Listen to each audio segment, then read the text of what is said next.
1974, 40 years back in the mists of time, and Erno Rubik invents the Rubik's Cube.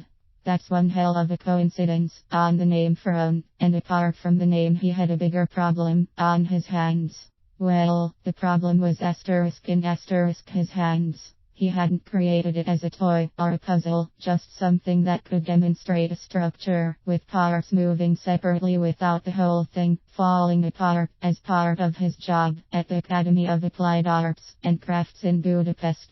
It was only when he twisted the parts and broke the pattern of colors on the sides he realized he didn't know how to put the patterns back together.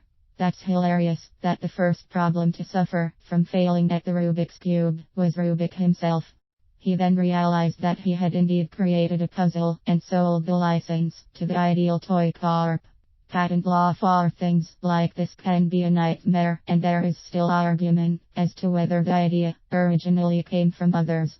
A US patent was granted in 1972 for a 2x2x2 puzzle held together by magnets, and a UK patent in 1974 for a spherical 3x3x3. Ideal Toys knew all too well about the complexities of toy patents, so went instead for a name they could trademark.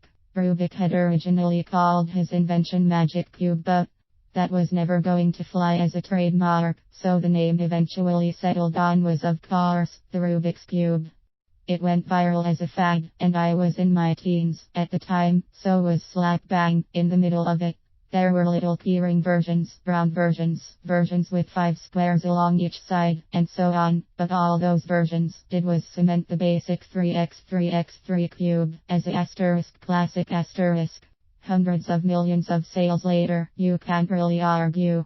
It took me a long time to get one finished, and my groans of frustration joined the worldwide throng of frustration. Nowadays there are many documented ways of solving the puzzle, but if you handed me one and told me to do it myself, I'd be right back to that frustration of the 1980s. There are great lessons to be had from the anniversary though. It's not unusual for an invention to appear by accident in the process of creating something else. There are many famous examples. This is one of them, and it goes to show that you never know what might be waiting just around the corner once you start taking action. If you never take action, that surprise around the corner will stay just around the corner. You'll never see it.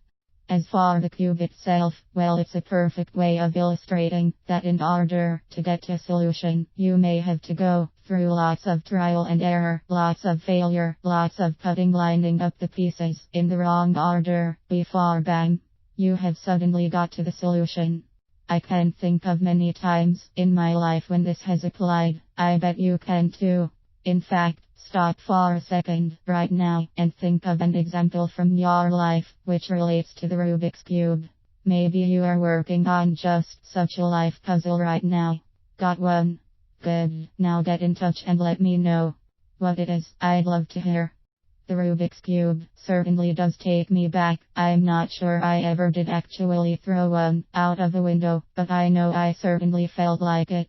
40 years after its invention, do take a moment to think about the lessons and, yes, fun it reminds you of.